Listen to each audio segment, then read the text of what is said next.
Hello, this is Christina Caudill with Radiant Astrology, and I'm so excited to be doing another EA Zoom video. This is my first one for 2020, my only one, and I didn't want to miss out on this incredible year without coming to visit the EA Zoom meeting. So thank you so much, Linda, and your amazing team for having me.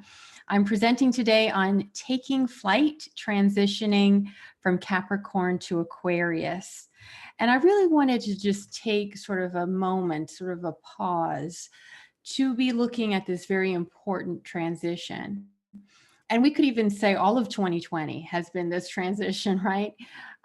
We always like to look so far ahead to get a glimpse and get a sense of what the future holds for us. That's what we do as astrologers. But we also know that looking to the past and actually being really present in this moment is really important to really take the most from this experience. And we're in between two worlds right now, the world of Capricorn and the world of Aquarius. And especially evolutionary astrology, right? It's about this moment in time. It's about the present. You know, we always like to think of constantly evolving and growing and going to new heights and things, which we will do in Aquarius. But this time is really asking for us to be present with the metamorphosis that's truly happening on an individual and a collective level. Because not only are we transitioning from, you know, these two important zodiac signs, but we're being accompanied by so many of the archetypes with the planets, as well as, you know, we are on the cusp of a great age, which is an even greater cycle, you know, thousands of years cycle. And so rather than just rushing ahead, we want to make the most of this very important time. And also we want to kind of understand it. I mean, I have a lot of Capricorn and no Aquarius, right? So I really feel like it takes something from me to make that step. And I think some, you know, depending on your natal chart, whether or not you can embody these archetypes, you know, it's one thing, but we are all together, you know, going together as a collective into this brave new world, if you will. So let's take a little journey through these signs. And of course, I'm going to be covering the Jupiter-Saturn conjunction because that's so important. But I know there's been a lot of great astrologers discussing it. But I want to also maybe even take a step back and just look at some of the basics so that we can really deepen our understanding. It's a Scorpio new moon coming up, right?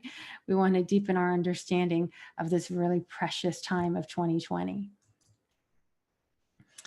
And so this quote actually to me speaks so much to change, to life itself, but especially to the Aquarian archetype, especially as defined by evolutionary astrology.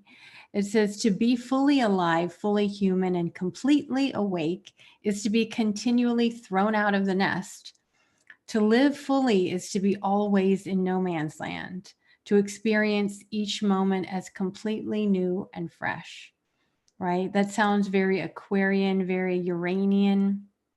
Of course, as we enter into this new Aquarian phase, we are going to be accompanied by Saturn, who is an ancient ruler of Aquarius. And right, Saturn isn't necessarily known for liberation. As a matter of fact, it's more about structure and applying pressure to our weakest areas so that we grow stronger. So there's this paradox of growing stronger in our own liberation, right? And that's so perfectly fitting for Aquarius because Aquarius is about the abstract. You know, it's putting together the pieces. You know, when the glass is shattered from our reality, do we just try to put the pieces back together or do we create a new mosaic? You know, I think that we're being challenged to create something new because at the end of the day, that is what Aquarius wants from us. So today we're going to look at the Capricorn archetype. You know, no matter how much you think you already know about Capricorn, it's always good to to deepen it and to do a little review, because we've just had this Capricorn master class with Saturn going through, wrapping up its time in Capricorn the last 2.5 years.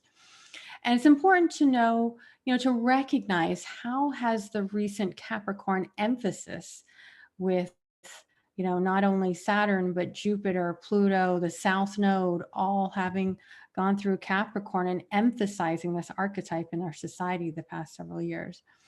And how has that shaped and evolved or even devolved our society? And what from that experience will continue to sustain us? And also what from these Capricorn, deeply embedded, hard-won gains will we have to then transcend? Right? Because when we move from one sign to the next, there's always lessons learned, and then sometimes things that have served their purpose that we need to move forward. We don't always want to just throw everything out, though, especially when it comes to Capricorn, because if you have any Capricorn planets in your natal chart, then that means Saturn just began a new phase with them. So there's something that has been seeded that needs to continue to grow in that sort of Capricornian way. But as a collective, that the emphasis is going to be more Aquarian, how do we reconcile those? As far as the Aquarian archetype, let's look at the nature of Aquarius, and especially how it will be expressed with Jupiter-Saturn, since that's the major thing coming up, on the deck. Especially, if it were just Jupiter alone, that would be exciting enough. But with Saturn, what does that mean for us? That is calling some kind of responsibility that we want to be ready for. We're also going to look at some historical cycles of Jupiter and Saturn in Aquarius. They haven't met in Aquarius for over 600 years. It's actually an 800-year cycle that they're re-beginning, the last time they first met in early Aquarius, right? So that is pretty monumental. And we're going to be imagining the near future of human potential. I will say it does feel like time is going so fast, and the future is arriving quite fast, right? So we need to get up to speed with that. And it's going to take all of our imaginative powers to do so. And in order to really have a sense of evolution, what evolution is, we need to know where we've been and to acknowledge the transition to where we're going. And it's so interesting. When I first came up with this, I had given the title to Linda, and I didn't even think, now we're talking about transition, right? The transition at the White House, for one thing, right? There's always a need to honor, what has been and pay tribute to it, and then open to the next and prepare slowly and surely for what is coming. I think it was Ari Moshe Wolf who said that evolution is much more about being present than just about, running ahead and jumping ahead. And, evolution, if it's to be to our benefit, if it's to be some kind of improvement, if you will, it's not just change, right? We can all change, and change is inevitable, but growth is optional, right? So in order to truly evolve, that takes some consciousness. And we know that the universe knows even better than we do, but we want to do our part as well. And by the way, this image behind the text is from a concert that the Flaming Lips recently had, where, during COVID, whatever, I guess they didn't want to cancel their concert. So there's like the lead singer in a bubble. I think he's done it before where he'll be in a bubble, but then this time they had all of the audience in bubbles, right? So to me, that really speaks to creativity within limitation. The future change that's ready to be born, but within certain structures and boundaries. That's very Saturnian. And so, just to give us a visual, right? When we go through the Zodiac, right, that it tells a story. There's an evolutionary journey, as we know, through the Zodiac, from Aries, all the way Cancer, to Libra, to Capricorn, to Pisces, and then a rebirth. And so this move here from Capricorn, we know the sun goes into Capricorn, you know, in December, January of every year. And then January, February, we're in Aquarius season. So we already have a sense of, you know, that time of year. Now in the Northern Hemisphere, we see that as like the winter solstice, winter time, the end of the year where it's the coldest. Where we all suddenly feel so old, right? And then there's a sense of a rebirth. It's not quite spring, but you know, we're ready for a new year. We're transitioning into a new phase of our life, and we're trying to just get on with it in some ways. You know, that objectivity of Aquarius, I think, is one of the things that we really value about Aquarius. And so just looking at the basics, you know, let's just get a sense of these archetypes. Capricorn is ruled by Saturn, and it actually is a yin sign. I don't know how, you know, not everyone knew about that, but yin is Capricorn is yin, and Aquarius is yang, right? Capricorn is earth, and Aquarius is air. So we already feel this, you know, signs next to each other can be a little uncomfortable to make that transition. So if we just focus on the Capricorn, it's a cardinal sign, right? Cardinal signs begin things. It's about structure and boundaries, right? And you can almost, you know, we like to mix and mingle the sign and the planet and the house because they're all part of this, you know, they're naturally associated. But if we just look at it as an archetype, you know, we consider that Capricorn really has so much to do with earth. I think it's the earthiest of the earth signs because it is about tradition and hierarchy, conditioning and conforming, judgment.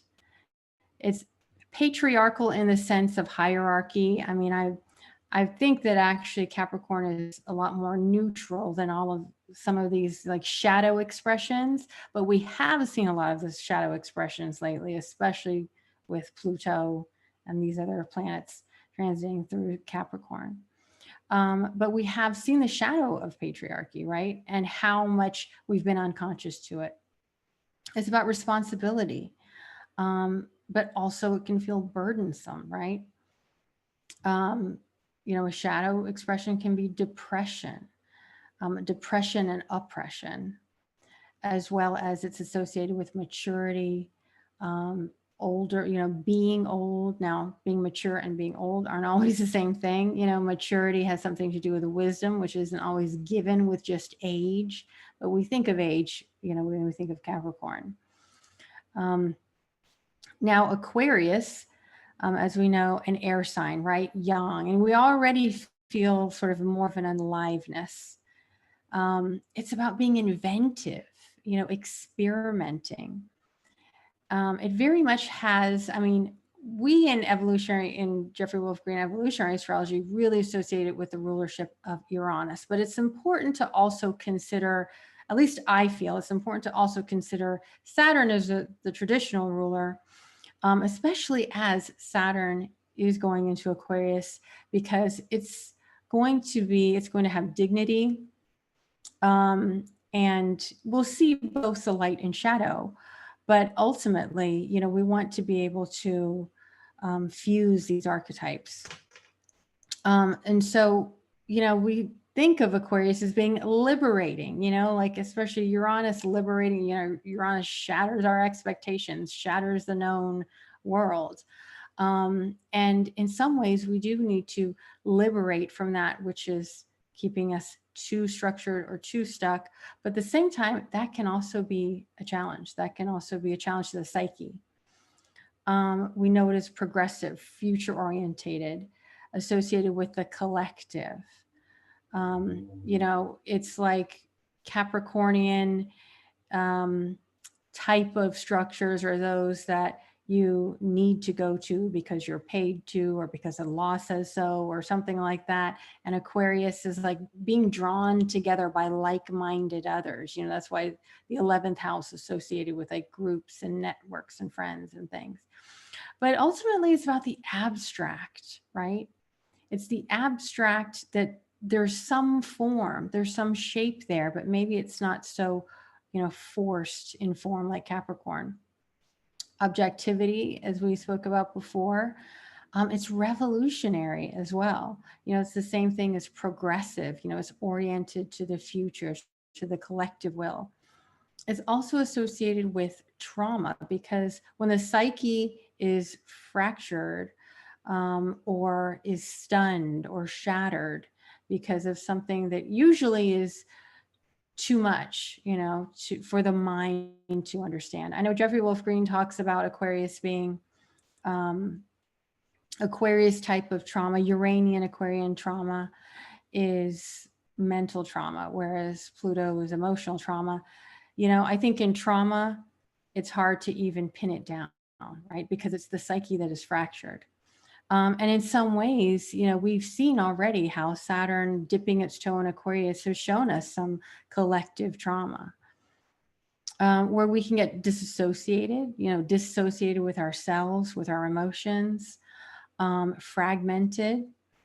It's also associated with alienation and isolation, which of course we have seen. I mean, we've had the benefit of Saturn, again, dipping its toe for a couple of months this spring into Aquarius. And so we can see, okay, this time around, this is the nature of it, right? I mean, we can look to the past, which we will, which gives us some very interesting correlations. But ultimately, this time and this moment in history is unique to any other. But we know now a little bit of what to expect. That time from like March to, I think it was July 1 with Saturn in Aquarius. How much did our whole world change, right? And now we've had some time to prepare, but the nature of Aquarius is the unexpected, is the future, is, going to keep us on our toes. And just from the tarot archetypes, we see Capricorn being associated with the Judgment card and Aquarius, the Star card. Now, it's easy to say one is bad and the other is good, right? But we know that each archetype has its light and its shadow. But isn't that interesting? Judgment. I mean, this is the double judgment year 2020. And this being associated with Capricorn, we often think of Capricorn as judges. And as a matter of fact, as soon as Saturn entered Capricorn in late 2017, the big news was the Supreme Court. They were looking at getting new Supreme Court justices, and that has actually been a major theme this entire transit.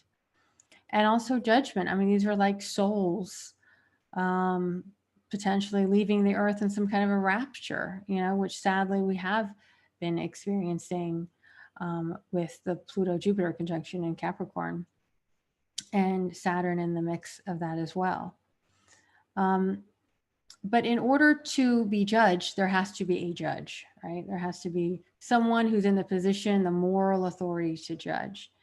Now, when we get to the Aquarius, the star archetype, we see already there's a constellation of stars.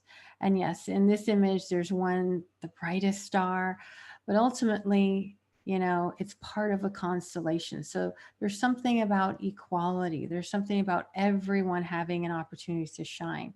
Of course, it's the water bearer, right? The water of inspiration, of wisdom, of nourishment, healing the earth, connecting sky and the earth.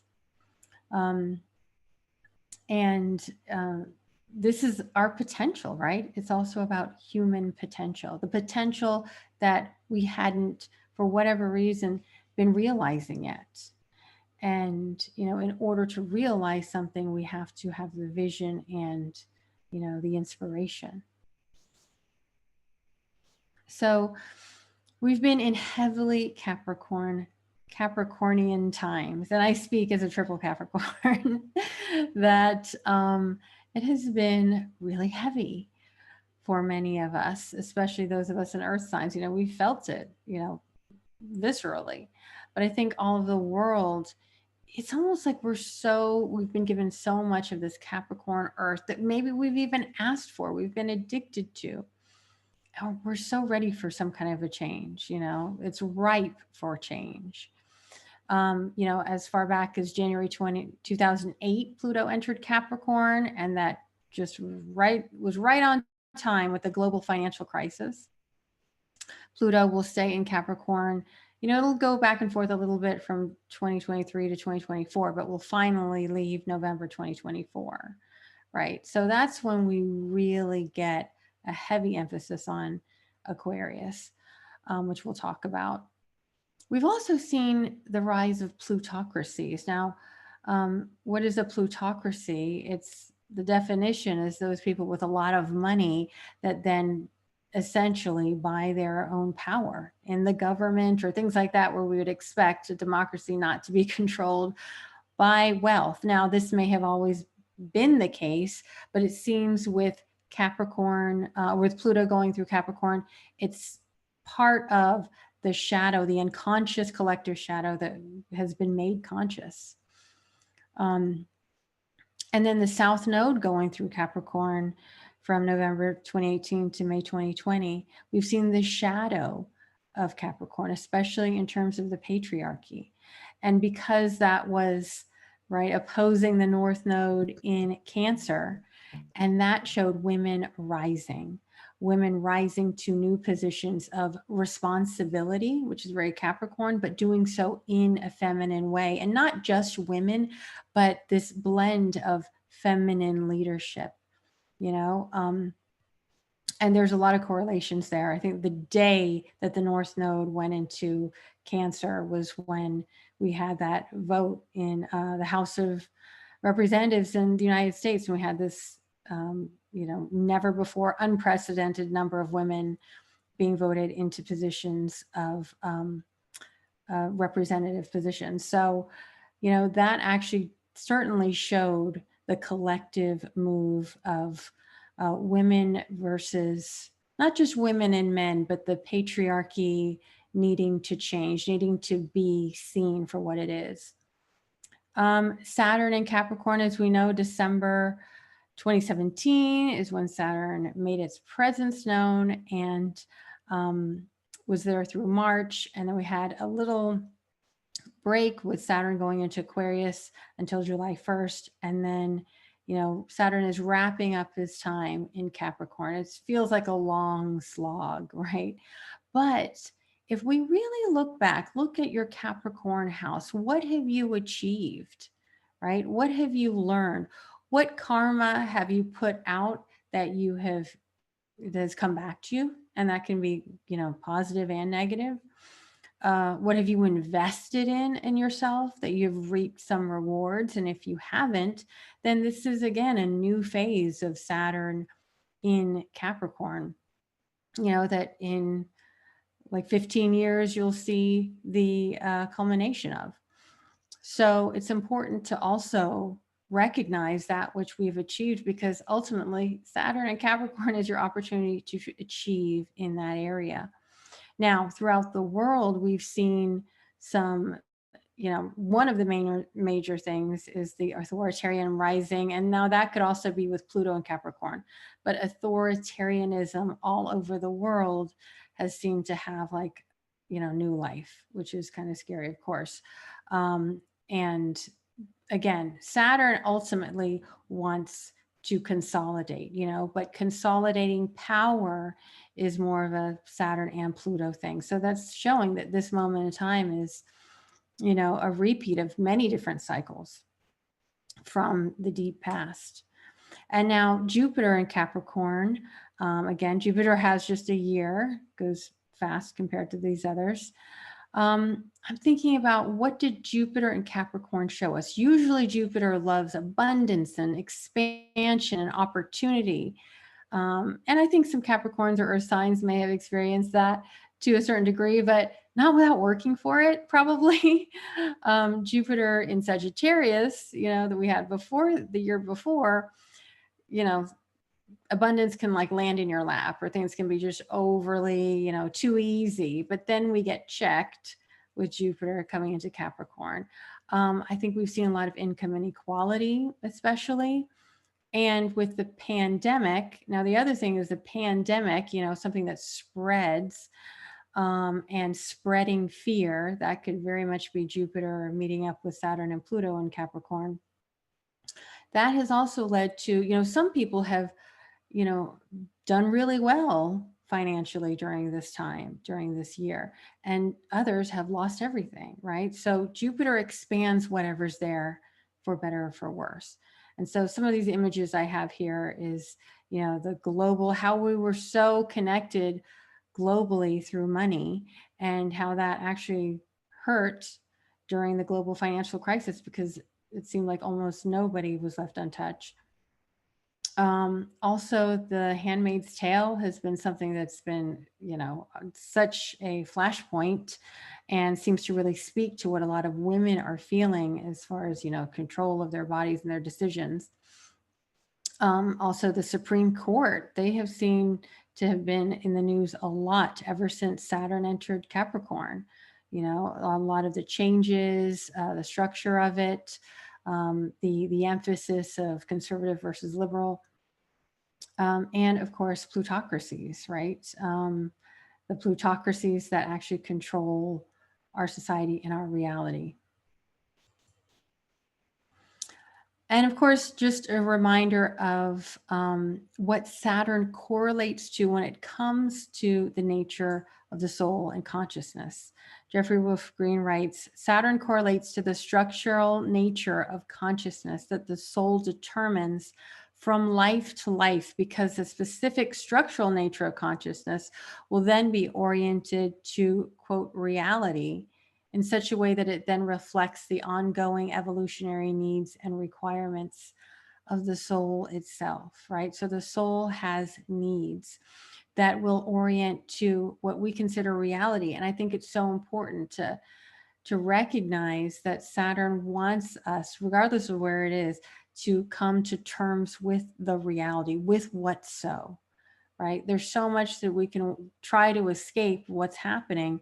But in fact, Saturn is the one influence that reminds us that what is happening because there was something in the soul that created, us being here in this very moment. And so that is something to really, it's beautiful to understand that Saturn correlates to the nature of our very consciousness, right? So we can make Saturn into the Grim Reaper and into all these, scary mythological images, but ultimately there's something in our soul that aligns with, what Saturn is doing at any given moment.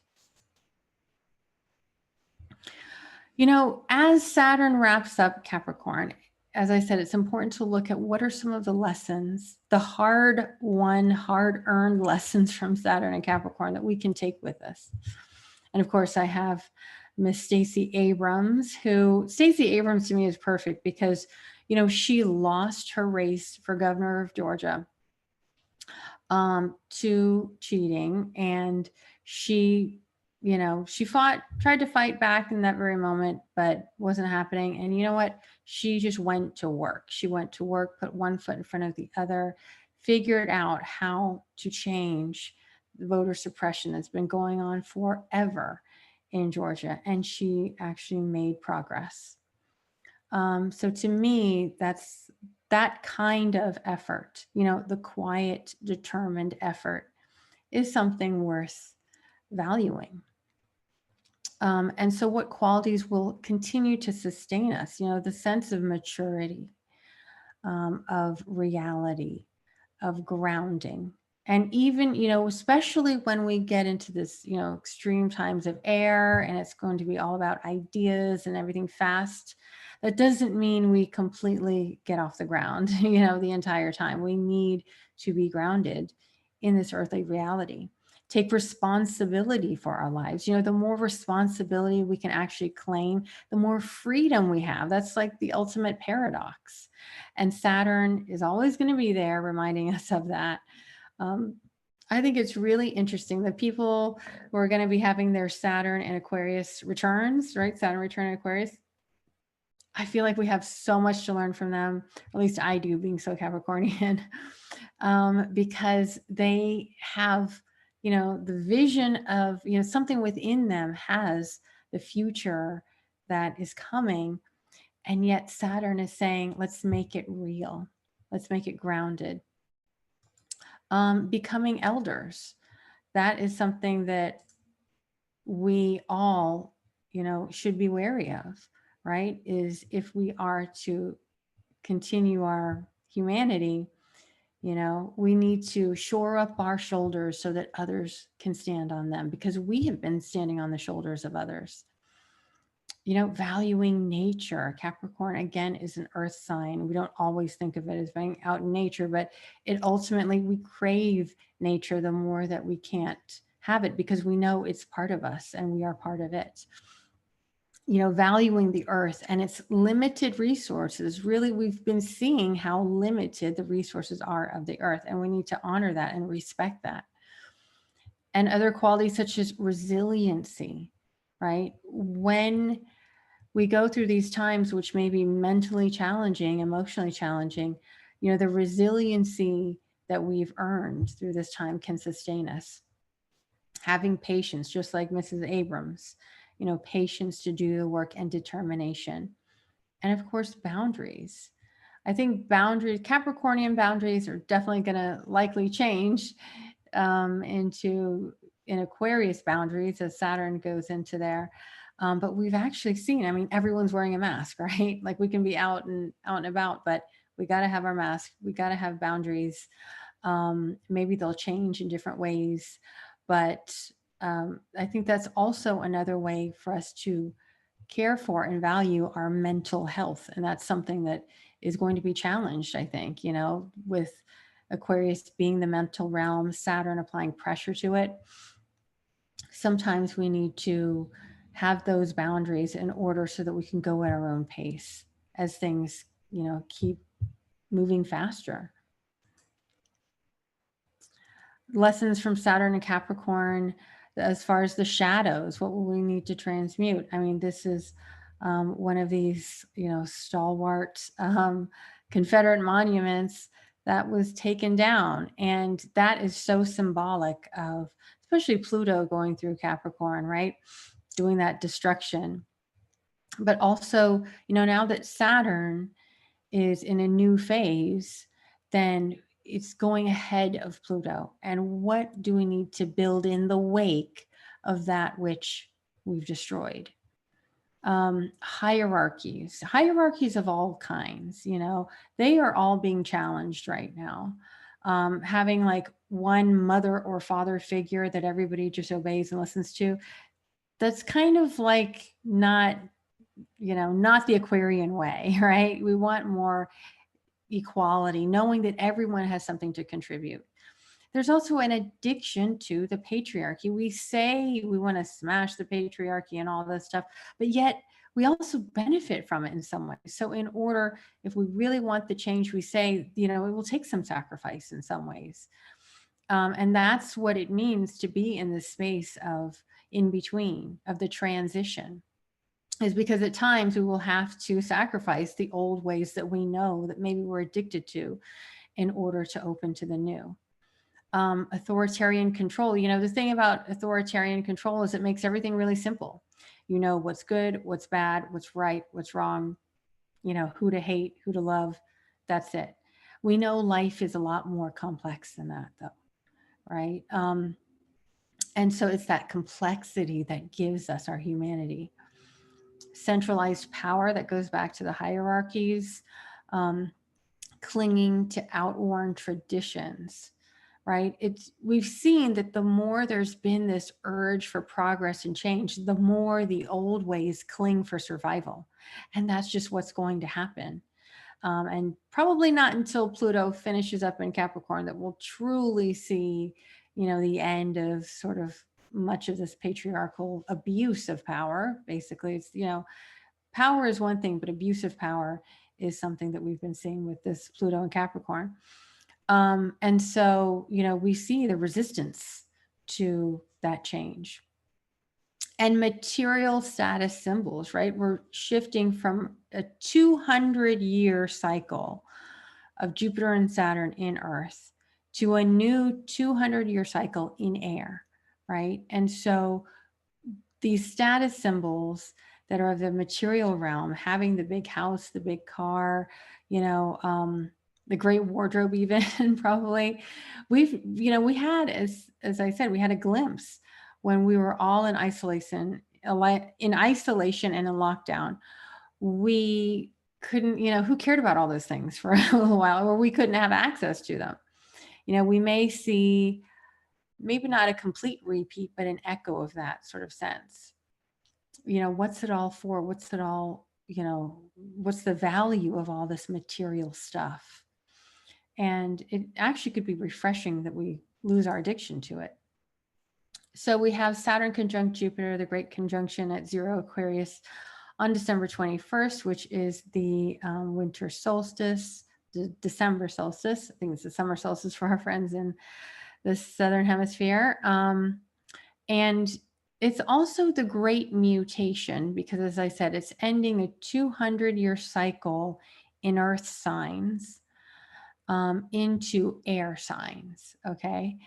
But Jupiter and Saturn last conjoined in Aquarius over 600 years ago, and that was a 200-year cycle in air, right? So it was basically 800 years ago that they first conjoined in air, in Aquarius.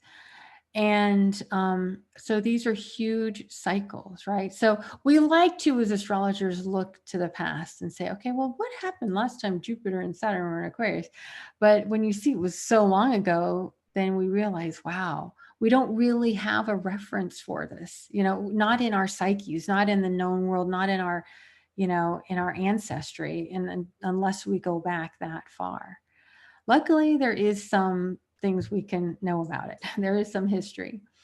One of the things is the Black Plague. I mean, how relevant is that to us now, right? Because the Jupiter and Saturn conjunction in Aquarius was during 1226 to 1405, right? So that was that cycle of air. And the outbreak of the plague, the Black Plague, or the Black Death, they called it in Europe, was right in that period. And it completely changed the world of medieval Europe completely. Now, keep in mind, they had like 60% of the people dying, you know, like we don't have anything like that, but this is unprecedented in our lifetimes and in, you know, in anyone who's alive. So it still affects us, affects the psyche on that level. You know, very strange, very upsetting. Like we don't know how to keep up with it. There was severe depopulation at the time, and it upset the socioeconomic feudal system, but the experience of the plague itself affected every aspect of everyone's life in medieval Europe. The severity of it was never experienced before, right? And so there was no way they could resume the life they had previously known before it, because so many people died. It upended everything. Suddenly, the nobility didn't, you know, nobody cared about nobility or titles or whatever like that because everybody was dying. Even the clergy, who had all this moral authority, supposedly, they suddenly were. Nobody believed in them anyway or anymore because they had been saying that, oh, you're going to die if you're immoral. Well, there was a lot of priests dying too. So they lost all credibility. Also, all of the things about, oh, you're going to get it if, you know, if you're evil or if you don't do this or don't do that. And those things didn't work. People still died. It got to the point where people just said, we just want to know what will keep us alive. And so that way, that's why health, public health, became a great focus. And they made a lot of advances in health and public health, right? So they went from beyond a lot of this sort of spiritual reliance on how to live life to actual truly understanding public health. And actually, the word quarantine came from the Italian, and it came from this time, from the Black Plague, because quarantine means like quarantina something. It's like 40 days, right? And so that was the period of time someone needed to be quarantined before they could, enter, like say in Venice, I think it was like they couldn't, if they were on a ship, they had to be quarantined 40 days before they could come into the town, right? So isn't that funny? The last time Jupiter and Saturn met in Aquarius was the time where quarantine got its name, right? And here we're having an exact echo of that. And the Black Death altered the fundamental paradigm of European life in the following areas: socioeconomic, medical knowledge and practice, religious belief and practice, persecution and migration, women's rights, and art and architecture. So that's basically all of life, because it changes the way you orient to reality, ultimately. And just here's a little bit about women. After the plague, with so many men dead, the women were finally allowed to own their own land and cultivate the businesses formerly run by their husband or son. And they had greater liberty in choosing a mate, right? Because basically all the men were dying. Somebody had to tend the fields. Women joined guilds. They ran shipping and textile businesses, and they could own taverns and farmlands. Although many of these rights would later be diminished as the aristocracy and the church tried to reassert its former control, women would still be better off after the plague than they were beforehand, right? So the plague itself, I'm sure, was very, very dark. I mean, people really, during it, they were obsessed with understanding what was going on, understanding death, understanding what did they do wrong, right? So it was a dark period, but it actually did create unprecedented progress that was, never seen before that time. And the nobility, as I said, was diminished because there wasn't demand for the lands that they would normally rent out or sell. So they lost power. The church lost all their credibility of being morally superior. And then those who were nobility, who did have wealth, they began to patronize the men of letters to compensate for their lack of traditional authority. So they sought to sponsor artists who would win the esteem of the public. That's why these art sponsors would, like the Medici family, they knew that in order to reach people, you had to really reach them from their soul. And the only thing that still had the power to do that was art. And so this unleashed the creative forces in the Italian society that made the Renaissance possible, right? And as we know, Renaissance means rebirth, right? So there was a rebirth after this dark, dark period. And, during this time, this entire cycle, they had several waves. They would have one wave and then another and then another. And they eventually, that's why there was such change in every part of life, because they couldn't really get rid of it. Now, hopefully, with our modern medicine, I don't know, maybe we won't have so many waves or so many or lose so many lives around the world. So it's almost like our ancestors from that time, they did the groundwork for us for now, right? Because millions of people died at that time from what was completely unknown. And so we have them to thank, we really have those ancestors who suffered and who were inspired to learn about medicine, learn about health, learn about nourishing the human spirit for people to get through, those that did survive to get through that time. And so it was a complete change in every way for humanity. And so, as we know, Saturn is going into Aquarius December 17th and will be there through March 7th, 2023. So that's 2.5 years of Saturn, the ancient ruler, going into Aquarius, right? And so, what might that bring? Responsibility to the collective, right? Because Saturn shows us responsibility. And Aquarius obviously is the collective, with this illness, this virus that's going around, like, if I get sick and I pass it on to somebody else, they might die, right? So that is a responsibility to keep myself safe, to follow the rules, that kind of thing. And so maybe that means a limitation in personal freedom. I mean, when Saturn went into Aquarius in March, that was when so many people were in lockdown, isolation, having to wear masks everywhere if they were to go out. So there was a limitation on personal freedom, but the responsibility to the collective. But what's interesting is Saturn restricts, we know that, but Jupiter also expands. So what happens when these two massive planets meet together in the sign of Aquarius? I mean, one of the things is preparation meets opportunities, right?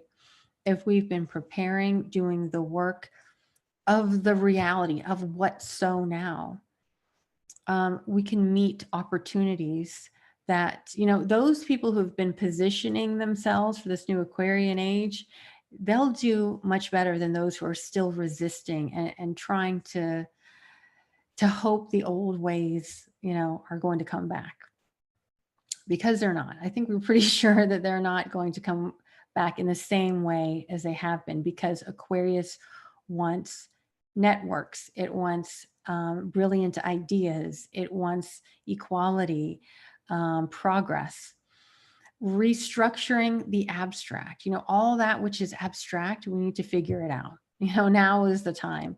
We need to have new structures. Like, we are all the economy. There isn't some economy out there, right? Like, if we are just relying on the corporate world to make an economy for us, then we're in trouble. Right now, it's about, knowing that we each are part of this new world, and that includes the economy. Aquarian activities, right? They're going to get a very Saturnian, Saturnian pressure, a Saturnian reality check. Remember, just as, again, Saturn was in Aquarius, who was the big person all over, the big person with all the attention was Dr. Anthony Fauci, other epidemiologists, people studying viruses, scientists, also technology. How can we still live our lives in this world that has changed so much?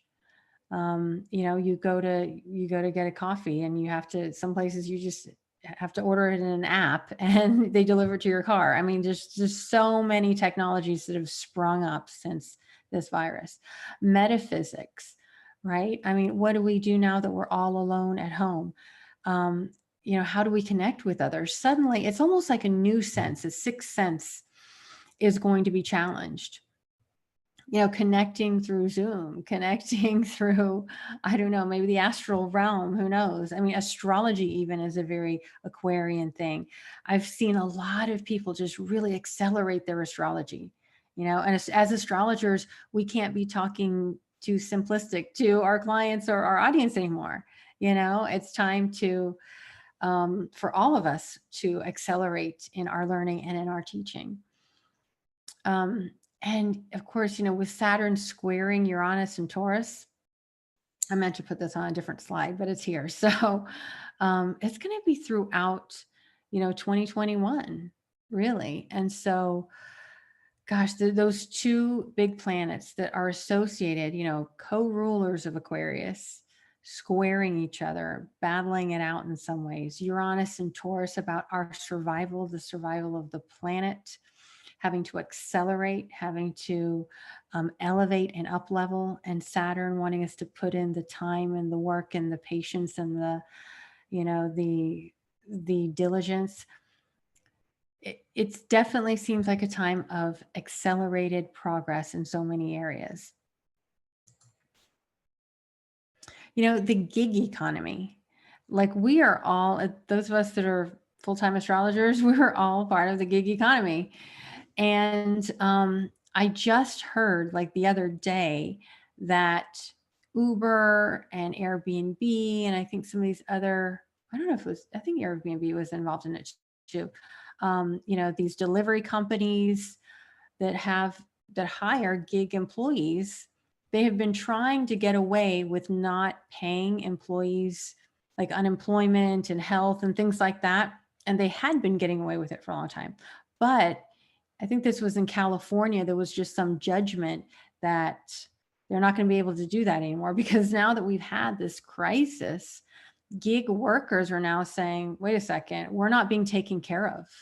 We can't afford to work gig work if we're also having to take care, if suddenly the gig dries up or we get ill and that kind of thing. So that tells me that's Saturn doing its work. Saturn saying, okay, this was fun at first. It gave you your freedom. It gave you a little bit of pocket money, but how can we make this more sustainable for the long term? And it's like with Saturn, you either get more serious about it or it can end, right? I mean, I'd heard before people saying, oh, the gig economy is going to end. I think it could actually go stronger if we're prepared to do what it takes to, get real about what gig workers need in order to continue to survive and thrive. There's a really excellent show it's on HBO. And it's also on BBC One for those in the UK. It's called Years and Years. It came out last year. And oh my God. Okay, now if you want to imagine the future, what the Aquarian age may have for us, watch Years and Years. So the daughter, she like has some kind of surgery where her hand is her phone and she can do all this kind of stuff. Like she has a computer screen in front of her, but it's just her hand, which likely is coming. Right. And then here she has her, these emoji things, whatever is on her face, so she can hide behind it and not show her true emotions, and I think some of the danger is, we have this image, and do we know who we truly are? Are we in touch with our emotions? If we can't share them, how are we going to be able to process them? She also says to her parents that she wants to be trans. And they say, oh, honey, we are totally fine with your sexuality, whoever you want to date and whoever you want to love. And she was like, no, I'm not gay. I want to be transhuman. I want to upload my brain to the cloud. And they were like, what? They said, what will you do with your body? And she said, oh, I'll just recycle it. It'll just go into recycling. And they were like, you want to kill yourself? And she says, no, I want to live forever. And I'm telling you, that freaked me out when I first heard this. But now it turns out this transhumanism thing is a thing. And it's coming. I mean, what will happen when, hopefully there won't be too much more loss of life, because what will happen when it's cheaper to hire robots and computers to do the work of people, so that means that humanity needs to find a way to survive. We need to find a way to continue to be humans, to continue to be humans with one another. If another 2.5 years goes by that we can't really hug each other and love on each other and physically touch each other, what will that do to us? Can we encourage our other senses to connect and to find love and belonging? Or do we go the way of relying more on robots and computers and things like that? We almost become one ourselves, treating one another as just emojis. I think it's a real challenge for our very humanity. And, it could go either way. I think that's important to realize. Evolution in terms of scientific and, new age evolution, human potential, it can sound super sexy, but are we still truly human? when we're moving so fast and trying to accelerate so fast. So I think that is something, and I have hope that Saturn will help to just, give us just a little bit of breaks that we need in order to adapt to the changing world that's to come. Now, Jupiter-Saturn is also known as the kingmaker, right? When they come together every 20 years. But these cycles really change the nature of society. They create, people who rise to prominence or have a fall from grace. It's important to look at the house that Jupiter-Saturn is transiting. That is a potential for, great opportunity. Again, that preparation meeting opportunity, growth that's hard won. I would also look at the opposite house that the Jupiter-Saturn is transiting in, whether it's a fall from grace or whether that energy isn't being balanced and it's being drained by all the effort put into, the house where Jupiter-Saturn, where Aquarius is. It's important to, to bring that to consciousness, because what happens, a fall from grace, is the unconscious. When something is misaligned, right? When something is misaligned and, there suddenly is a reality check, because Jupiter will expand Saturn's karma, the karma that we put in place. And Jesus was said to be born in 7 BCE when Jupiter and Saturn conjoined in Pisces, and he became the deity of the Piscean age, it said, right? And that Jupiter-Saturn conjunction is often said to have possibly been the Star of Bethlehem. It was that bright in the sky that the wise men thought that was the Star of Bethlehem. And the psychoanalyst C.G. Jung believes that the astrological ages actually give humanity our gods, right? The nature of the astrological ages give us our gods. And we are truly very close to entering this age of Aquarius, if we're not already there. Some think that we're already there. So what are the new gods of the Aquarian age, right? So the gods of the age of Pisces, which was said to be approximately 1 AD to 2100 AD. Some of the main ones: Buddha, Christ, Muhammad. Piscean, these were water type of Piscean qualities: compassion, peace, oneness, divine union, and transcending the ego. I would even say also that when we look at, I come from the Catholic tradition, and there was also guilt and shame and all these things. That might be more of a, Saturnian thing. That could also be Piscean too.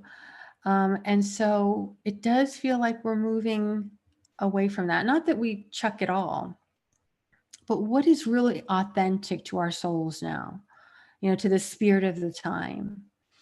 So the gods of the age of Aquarius, what will that look like? And that is, according to, I got this from Ray Grassi, approximately 2100. That is like less than 100 years away, people, to 4100. These are 2,000-year cycles. That's why it feels like we're on such a precipice of something. What are Aquarian qualities? Like objectivity, hopefully healing mental trauma, collective orientation, releasing of judgment, and accessing of human potential, the potential that is untapped. And the new god of the Aquarian age, according to C.G. Jung, as we enter the Aquarian age, he believed it would be hellish at first, because humans would no longer be able to project the enemy outside of themselves, nor to project the God image on another, right? So it's almost like, where is God? Jung did not believe that any single person would personify the spirit of the new dispensation. The water bearer, as he said, seems to represent the self. This is from Liz Green. This insistence on individual responsibility seems to have colored Jung's expectations with profound misgivings about the human capacity to cope with the lack of an external divine object on which to project the God image, right? Like, can we have a godless age? Jung appears to have viewed not only himself, but all those individuals with whom he worked and all those who might be influenced by his ideas in the future as potential vessels who could, through their individual efforts, achieve greater consciousness, facilitate the collective transition into an astrological aeon in which humans would be faced with the terrifying challenge of interiorizing and integrating good and evil as dimensions of a previously projected duality of God and the devil, right? So I am responsible for all of my good and evil, essentially. Jung commented, the main interest of my work is not concerned with the treatment of neuroses, but rather with the approach to the numinous. The approach to the numinous is the real therapy. So as we approach the numinous, something crystallizes within us, something becomes awake within us. And that would be, you know, our God itself. You know, I think gods and gurus serve as simply a mirror of what is inside of us that needs to be awakened and embodied. I know I'm almost running out of time, but I definitely wanted to mention this. I had this fantastic astrologer, Wendy Stacy, on my podcast, the Radiant Astrology podcast, way back in, I think, February. And she said that humans are going to fly with Jupiter and Saturn in Aquarius. Things are going to happen super fast, and you know, we won't believe like all this amazing stuff that happens with science and technology and blah, and humans will fly. And I said, I think you're crazy, but I'd like to see it. I'm open-minded. And you know, this, I just saw this September 1st. Guy in jetpack greets incoming planes at LAX and prompts FBI inquiry. I mean, if we can't get on planes with hundreds of other people because of a potential virus and, you know, spreading a deadly virus, you know, what will that then trigger in us? What kind of human creativity will come up? I don't know if will everyone have a jetpack? You know, is it the thing to get people for Christmas? I don't know. But there will likely be certain people that, you know, if we have the focus and the technology and the inspiration, almost anything is possible. And so Aquarius wants us to go into the new, into the unknown, right? Even as Saturn is at the gate, you know, wanting us to take things seriously. So there may be, you know, we still imagine a new world that kind of has a little of the old, you know, Saturnian, you know, addictions in place, right? I mean, when she said humans would be flying, I didn't imagine a jetpack. I imagined, I don't know, like almost nothing, which maybe that's the next thing. Maybe this jetpack in 10 years will look like, you know, how those old car phones used to look like to us, all clunky and like crazy. But, you know, the future is coming, and it's coming in many different forms. And even if we're restricted with Saturn, even if there are some limitations, the human spirit is bigger than that. And Jupiter will be celebrating in an air sign like Aquarius. And of course, there's always going to be shadow, you know, the shadow of loneliness, the shadow of alienation. But there also is the promise that we can all be stars in the constellation, connected but individual. You know, just like this. I mean, I have hope that there can be some incredible concerts, fun, joy. I mean, who are we? We aren't humans without having connection and creativity and joy. And maybe doing it in a way that's more equal so that everyone can have their time, you know, so that we don't put others up on pedestals only to tear them down, right? That continual cycle that we see with Pluto and Capricorn, that everyone can have, you know, their time so that they can individuate and that can be celebrated. So if you have any questions, I can take one or two if we have time. I don't know if we do or not, but thank you so much for joining me. Again, I'm Christina Caudill with Radiant Astrology, and you can find me online at radiantastrology.com, on the internet, or on Instagram and Facebook.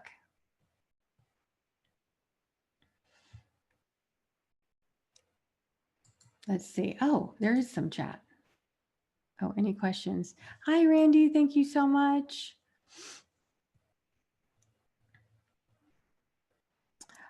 Kim said, oh, okay. Thank you, Kim. I do have a little correction. Kim said that in Proposition 22 passed in California, and now Uber and Lyft do not have to take care of their employees. Okay, so they actually won that. But I think that is just the beginning of this entire, Saturn going into Aquarius. Thank you, Kim. I knew it was something having to do with them taking care of their employees or not. I don't think that's the end of the story, though, because gig employees are seeing now that, they have a lot more to be responsible for. And, are we going to make this thing a reality, or do we have to find a different way of living? Thank you, Candy. Okay, Christina, thank you so much. Would our audience please unmute and thank Christina Caudill? Thank you so much, Thank Christina. you. Thank you. Great presentation. Thank you. Thank you, Christina. Awesome. It was really informative. Thank you. Thank you, Christina. Thank you so much. Fantastic presentation. It was. Thank you.